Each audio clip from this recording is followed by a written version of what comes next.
자, 안녕하세요. 주식클라스입니다. 오늘 영상 하나 올렸다가 그 오디오가 안 들어가서 다시 올렸습니다. 이번 3분기 실적 시즌은 은근 희미한 색을 띨 수도. 그래요. 뭐 실적은 많이 나오는데 지금 장을 보면 약간 이런 생각이 듭니다.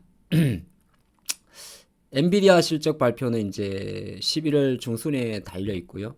그리고 이제 이번 주 실적 발표에서 미국에서 좀 중요한 게 이제 테슬라 실적 발표인데, 테슬라는 지금 실적 발표가 있긴 있습니다만은 주가가 지금 약간 모멘텀이 조금 모호한 상황에 있죠. 왜 그러냐면 로보택시 이벤트는 이제 끝이 났고 또 하나 중간 정도의 3분기 인도량 발표도 나왔었죠.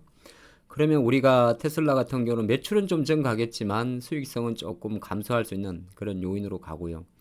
그리고 이제 조금 우리 장에 중요한 또 지수 기준 놓고 봤을 때 애플 같은 경우는 이달 말에 실적 발표가 있습니다. 그런 관점에서 보면 최근에 미국의 다우지수 같은 경우는 금융주들이 실적이 잘 나왔죠. 모건 스탠리 같은 금융주들이.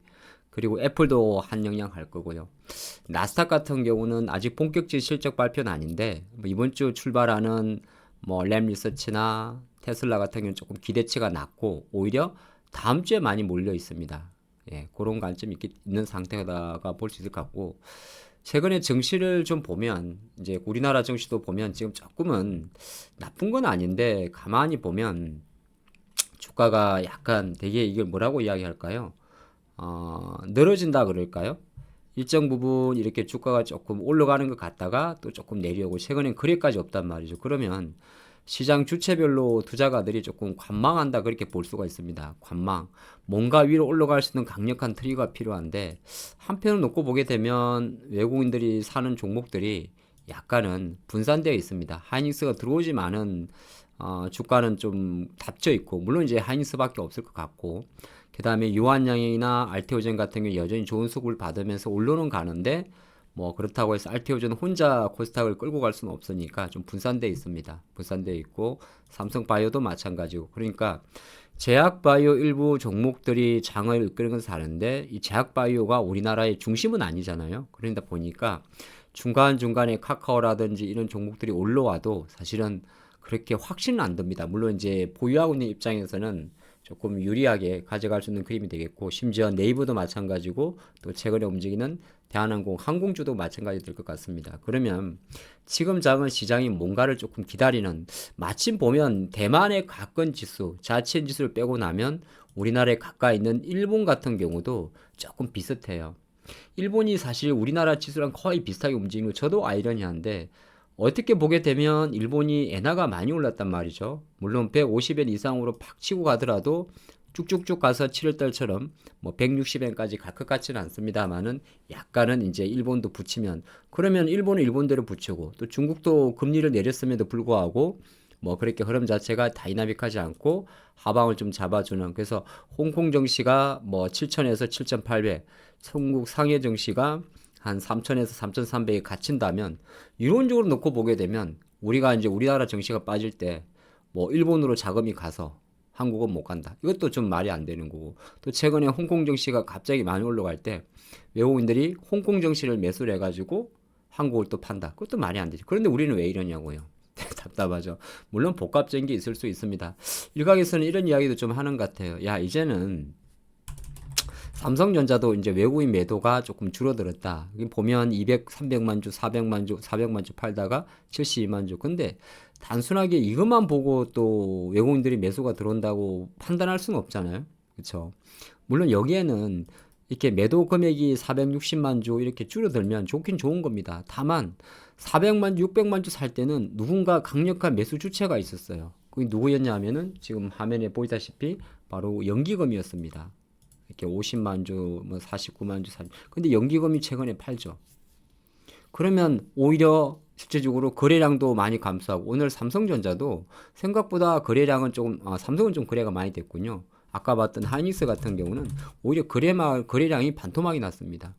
주가는 올라갈 것 같은데 거래량이 반토막이다. 그러면 아까 말씀드린 마찬가지로 시장은 약간은 두 개의 기업의 트리가 좀 중요할 수 있는데, 우리나라 입장에서는 일단은 이번 주에 현대차도 있고 기아도 있고 그래요. 근데 현대 기아 같은 경우는 그렇게 지금 시장에 임팩트 있는 섹터가 아니란 말이죠. 그런 관점에서 본다면 우리나라 증시에서는 실적 발표 예정된 하이닉스가 어떻게 보게 되면 지난번 미국에서 대만의 TSMC라든지 그 다음에 미국의 마이크론이라든지 이런 역할을 해주는지가 생각보다 중요할 수가 있습니다. 그래서 제가 볼 때는 다음 주까지 넘어가면 다시 이제 다른 테크 기업으로 넘어가겠습니다만은 3분기 실적 기준으로 우리나라는 아쉽게도 빅테크에 대한 기대치가 많은 기업은 없습니다. 오히려 하나 정도 있다면 그게 하이닉스가 될 것 같고, 오히려 하이닉스가 아닌 뭐 삼성바이오라든지 전력이라든지 이런 기업들이 실적이 좋은 거고요. 그러니까 약간은 애매한 거죠.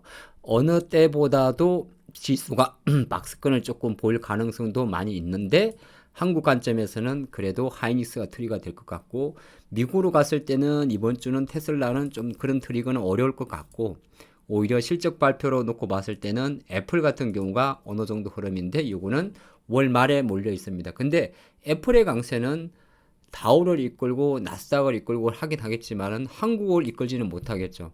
물론 일부 애플 관련주의 기술적 반등을 시도는 하겠지만, 이렇게 한번 정리해 보신다면, 이번 주 같은 경우는 이달하고 다음 달까지가, 다음 주까지가 10월에 이제 중하순인데 약간 박스권을 보일 수 있지 않을까.